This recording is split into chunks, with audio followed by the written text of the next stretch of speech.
বদলের বাংলা, সেই পালা বদলের বাংলায় মার খেলেন বিজেপি কর্মী, তাও আবার বিজেপি বিধায়ক সজল ঘোষ তার এলাকা নেবুতলা পার্কে।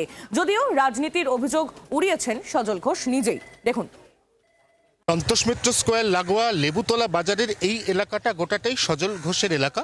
তিনি এখানকার ভূমিপুত্র, এখানকারই কাউন্সিলর এবং এই মুহূর্তে তিনি বরানগর বিধানসভা কেন্দ্রের বিজেপির বিধায়ক।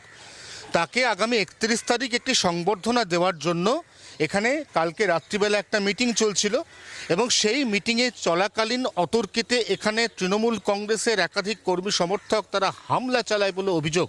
হামলায় এক বিজেপি কর্মী যিনি সজল ঘোষের অনুগামী, তার মাথায় মারাত্মক চোট লাগে। পালাবদলের বাংলায় বিজেপি কর্মীকে পিটুনি, মার খেয়ে অজ্ঞান অবস্থায় লেবুতলা বাজার এলাকায় রাস্তায় পড়েছিলেন 46 বছরের বিজেপি কর্মী বিপ্লব নাগ ওরফে বাপি। পরে স্থানীয়রা বাপিকে নিয়ে যান কলকাতা মেডিকেল কলেজে। সেখানে তার মাথায় 5টি সেলাই পড়ে। বাপির দাবি তার উপর হামলা চালিয়েছে তৃণমূল আশ্রিত দুষ্কৃতীরাই। এই যে ছেলেগুলো কালকে ঘটনাটা ঘটিয়েছে এরা সব হচ্ছে তৃণমূল আশ্রিত গুন্ডা।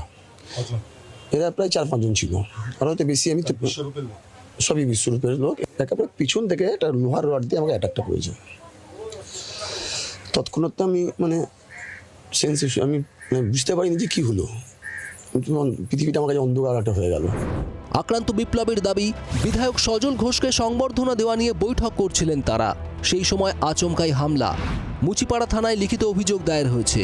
তবে সজল ঘোষের দাবি এটি ব্যক্তিগত আক্রোশ থেকে আক্রমণ। এর মধ্যে তৃণমূল বিজেপি রাজনীতির কোনো যোগ নেই। এটার মধ্যে আমি রাজনীতি জড়াতে চাই না, এটার মধ্যে রাজনীতি হোক আমি চাই না। আক্রান্ত, প্রতি আক্রমণ সবই আছে, কিন্তু এটার মধ্যে কেউ কোনো দয়া করে রাজনীতি খুঁজবেন না, আমার এটা অনুরোধ রইল। এটা রাজনৈতিক ঘটনা নয়। যার বিরুদ্ধে অভিযোগ, কলকাতা পুরসভার 48 নম্বর ওয়ার্ডের তৃণমূল কাউন্সিলর বিশ্বরূপ দে ব্যক্তিগত কারণে শহরের বাইরে। এ বিষয়ে কোনো মন্তব্য করতে চাননি তিনি।